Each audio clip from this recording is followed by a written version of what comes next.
Shalom, selamat pagi, selamat bertemu kembali di program Repa Renungan Pagi GKJ Mino Martani.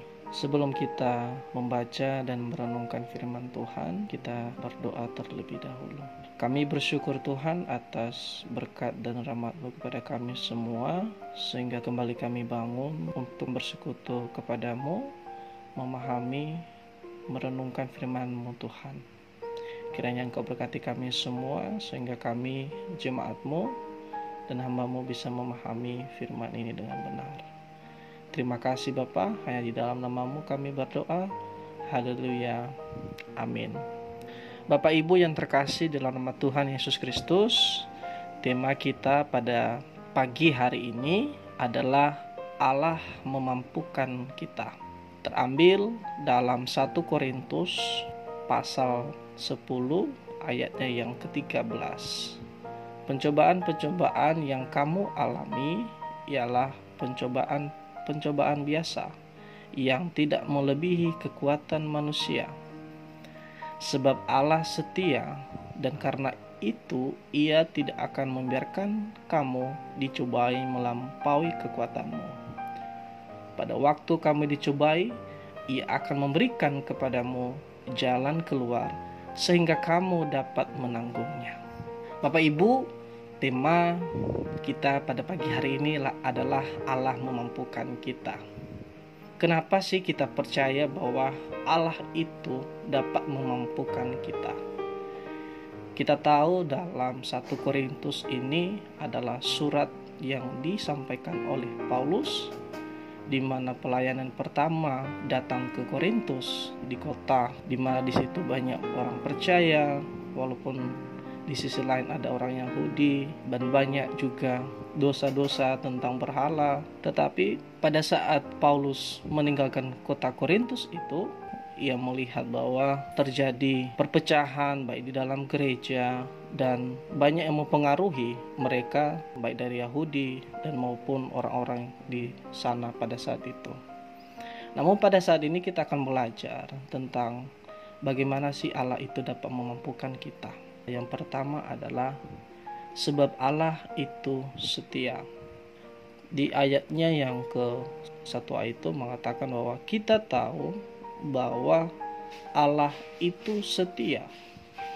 Di situ dijelaskan bahwa pencobaan, penderitaan yang dialami oleh bangsa Israel pada saat itu, sehingga ini menjadi suatu patokan sebagai suatu gambaran bagi jemaat Korintus pada saat itu.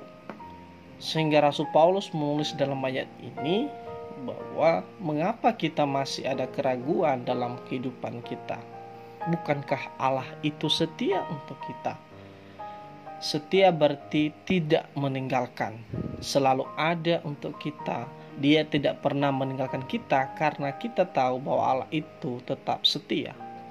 Sama halnya juga yang bangsa Israel mengalami kegonjangan dalam hidup mereka, tetapi Allah dapat memberikan mereka kehidupan.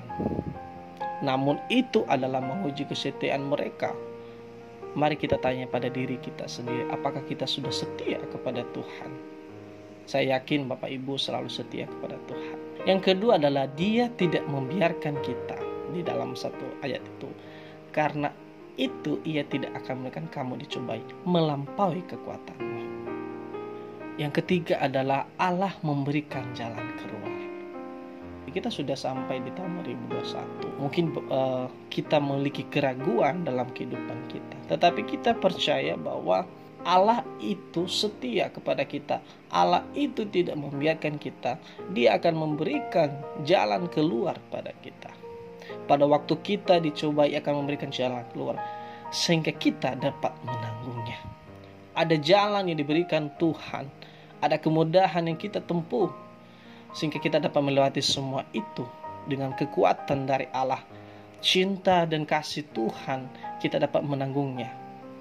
Mari Bapak Ibu dan saudara-saudara sekalian, kita sudah sampai di tahun 2021 ini. Kita yakin dan percaya bahwa Allah itu setia. Dia tidak memberikan kita, dan jalan keluar Dia selalu memberikan kepada kita. Amin. Mari kita berdoa. Terima kasih Bapa, kami bersyukur Tuhan atas firman-Mu. Biarkan ini tertanam di dalam hati kami dan kami bisa melakukannya dalam kehidupan kami sehari-hari. Engkau berkati kami Tuhan dalam aktivitas kami hari ini.